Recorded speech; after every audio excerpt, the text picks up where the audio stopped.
Hey everybody, Aaron Zamzo from FireRescueFitness.com here. One of the common questions I get on my website and also being a training officer and a firefighter for the City of Madison Fire Department is how do I prepare for the CPAT or the PAT or any physical ability testing?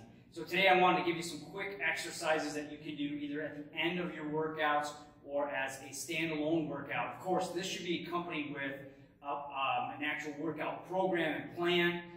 Going into any fire department, any entrance exam is going to require at least anywhere from 4 to 8 weeks of prep time. And in that prep, you should be incorporating in full body workouts, full body exercises, mobility training, especially core training and cardiovascular training, and integrate it into an actual plan. So the goal today, again, is to give you some exercises to help you prepare for that CPAT. In any test, any PAT or any CPAT, one of the first or one of the major exercises that people have trouble with is a step mill test. Now, today I don't have a step mill, and a lot of you may not have access to one.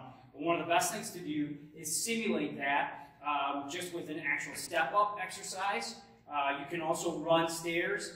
The reason I'm adding the weight is obviously when you do any testing, you will have a weighted vest, and I highly encourage you to get one of those. One of the other alternatives is that you can pack weight plates into a backpack and use that. But one of the things then, again, start with stepping up, getting used to the movement with the added weight.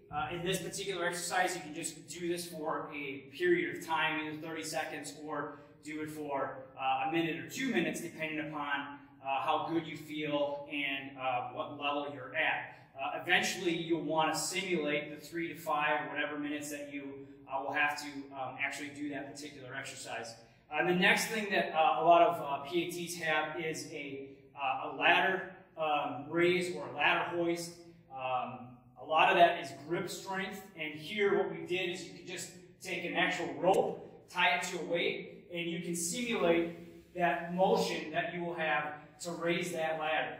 Again, do this for reps and work on technique. This is a great exercise to improve grip strength and also just getting you used to that tactile motion of raising the ladder. They also may require, like we do in Madison, is to take a ladder out and carry that ladder.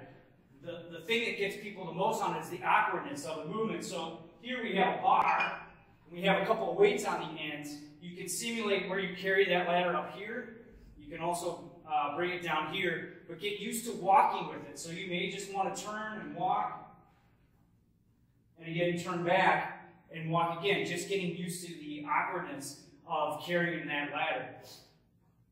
From there, you have a sledging exercise, and one of the things you can do for sledging is obviously do sledges on a tire, or if you have access to a medicine ball, you could do a medicine ball slam and work on different stances based on whether it's an elevation or not. But medicine ball slams is another great exercise to simulate some of those particular requirements of the CPAT.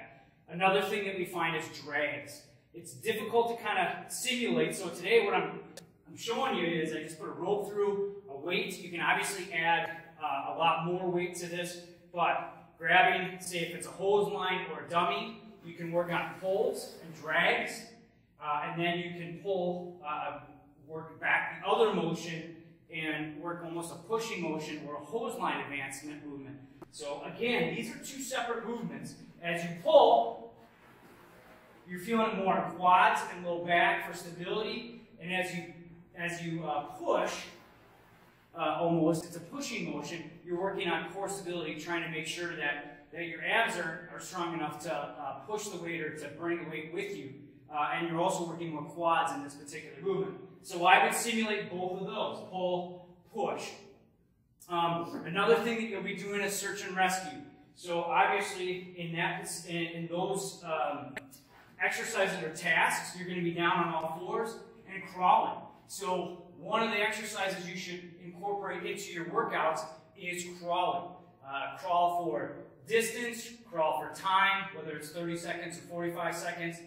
You may crawl all the way down through the length of your gym, depends on what you have at your disposal. And then one of the final ones that you'll find is a pike pole raise or a pike pole exercise. And here, what you can do is take your bar and simulate that pike pull movement as you push up and pull, as you push up into the up into whatever apparatus or device that might be. It simulates overhaul. Again, one of the advantages here is this can also simulate an overhaul motion as you pull. So you're already getting kind of a twofer with this one, as it simulates ladder and it can simulate pike pull. One of the other things that you may be required to do is carry. So incorporate carry into your workouts. Grab some heavy weights, work on posture, and walk with them. You may want to do unilateral, which is one side, because that's going to help increase your core strength.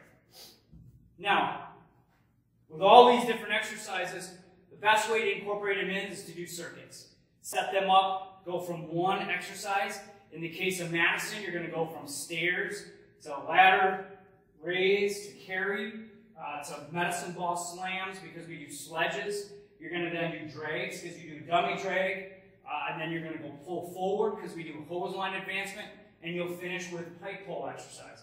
The CPAT's a little bit different. They have carrying exercise or carrying requirement within there, so you can incorporate that in. So take these movements that simulate what you're going to do in that CPAT, incorporate them into a workout, into circuits, and you will find that you will be more prepared for any PAT or CPAT.